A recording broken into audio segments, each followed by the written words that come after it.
Bonjour à tous, ici Roby. Voilà, je voulais vous faire une vidéo un petit peu explicative des trades d'hier et puis voilà de ce matin du petit trading qu'on a fait un petit peu en live sur la file scalping ici.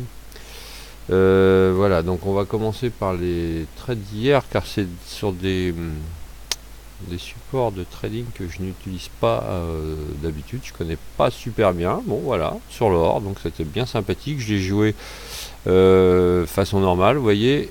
Vous verrez sur le DAX que c'est pas le même modèle. Là, c'est scalping Patakas 4 frames, 4 frames, donc j'ai du 15 minutes, je pars en 15 minutes, 1 heure, 4 heures, 8 heures, commuté sur le graphe. Donc ça fait effectivement du Patakas. Et je ne pars jamais, donc quand on est au milieu de tout ça. Donc il faut que ça soit au-dessus, soit en dessous.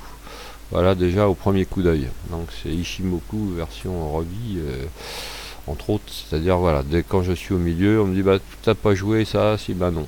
Moi j'aime bien quand c'est clair. Donc voilà un petit peu. Alors ça peut paraître fouillis, mais c'est presque fait exprès pour ne pas trader quand on est à l'intérieur. Je dis bien sur le forex et donc sur l'or puisque j'ai mis le même modèle. Donc ce qui s'est passé, c'est que j'ai joué en reverse. Vous voyez la ligne pointillée là, c'est la Kijun H8. Je l'ai différencié justement pour bien la reconnaître. Vous remarquerez que mon Shinku 15 minutes fait toujours office. C'est lui que je regarde en premier. Vous voyez, il a tapé en haut et en bas. Vous avez vu où est-ce que je suis sorti. Donc voilà, pas d'autre explication, hein, vous avez bien compris. Vous voyez que cette ligne, évidemment, elle continue pas puisqu'il n'est pas encore 15 heures. Hein. À 15 heures, la ligne a dû continuer par là.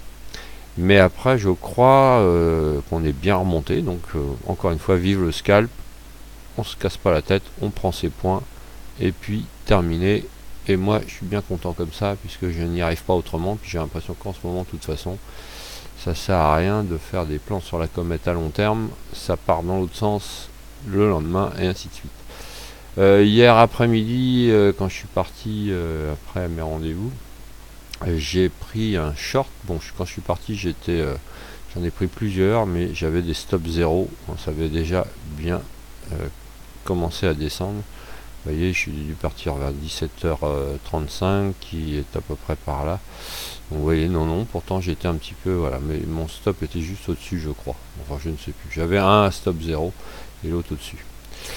Et enfin bref, donc quand je suis arrivé le soir, donc par bonheur, ça c'est voilà, j'ai débouclé, j'ai gardé juste deux petits lots, et puis vous voyez, j'ai même après du coup j'ai descendu mon stop, il me semble mon stop win dans cette vers 16 400 sur l'US 30, et j'ai été donc stoppé win, donc je n'avais plus rien hier soir, donc j'étais bien content, mais je reconnais que il est très volatile, hein, je le traite pas souvent, il y a un spread de 4, donc voilà. Mais là, à trader en fin de journée, pourquoi pas. Et puis là, le move avait l'air d'être plus clair, quoi.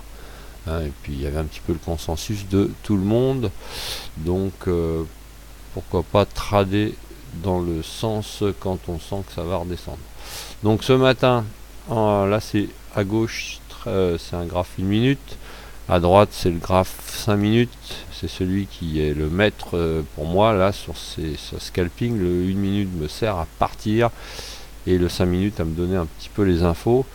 Donc ce matin, 8 heures, je n'ai pas démarré tout de suite. J'avais pas trop d'idées. Vous voyez, on était bloqué. On a sorti du nuage. Ici, ça doit être le nuage 5 minutes. Oui, nuage 5 minutes. Et puis en haut, il y avait le point pivot. Donc je rappelle, sur celui-là, c'est pas le même modèle. À gauche, j'ai du 1 minute, 5 minutes. Et à droite, j'ai 5 minutes, 15 minutes comme nuage. Et basta. Et je l'ai aussi, le 15 minutes, évidemment, à gauche, pour délimiter. Donc voilà, des allers-retours, des allers-retours, des allers-retours, des allers-retours. Et puis à un moment donné, on a cassé la moyenne mobile 20 que je mets en 5 minutes. Elle est bloquée en 5 minutes, hein, à droite comme à gauche. On est passé en dessous. Alors, si vous la regardez en 1 minute, vous voyez, on a bien décroché. Le Shinku que je regarde toujours a bien décroché. On est allé, on se remet en 1 minute. Voilà, touché en bas. Vous voyez, le Shinku, on reste en 5 minutes. Hein. Encore une fois, et ben lui, il n'a pas voulu sortir. Et généralement, c'est une chose que j'ai remarqué sur le DAX. Ils n'aiment pas les Shinku encore, ça arrive à sortir, mais les prix n'aiment pas sortir des bonnes de Bollinger en 5 minutes. Exemple là, vous voyez, là j'ai pas repris parce que j'étais en train de faire la vidéo, mais effectivement c'était intéressant de voir, en plus avec un beau chandelier en 5 minutes, hein, je suis pas spécialisé chandelier, mais enfin une résistance qui est dans cette zone, on sort des bonnes de Bollinger, on a de grandes chances d'y revenir, donc après juste un petit pullback, puis ça peut très bien repartir vers le haut, hein.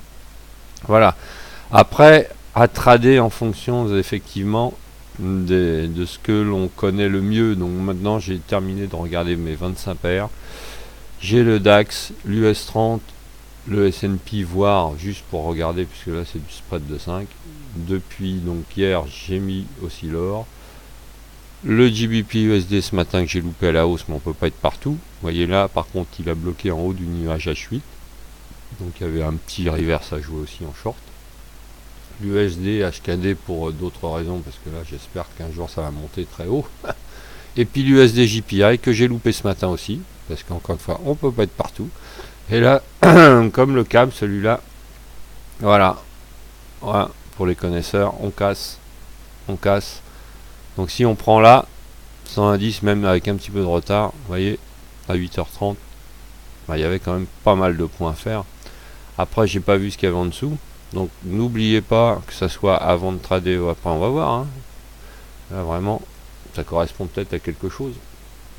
Si on va voir en 4 heures, non, c'est du, voilà, c'est toujours en dessous. Peut-être en semaine il y a peut-être quelque chose qui traîne dans, bah voilà, oui, et ben voilà, il y a un plus bas ici, vous voyez, il y a un plus bas ici, dans cette zone là on a cassé celui-là, on est pile poil sur un plat ici de Kijun.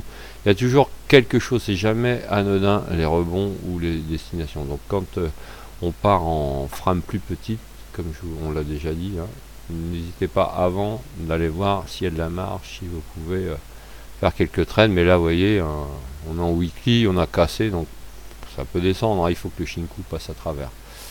Juste dernière chose je voulais vous montrer sur le DAX, j'ai fait un graphe en 8 heures juste pour me donner une petite idée.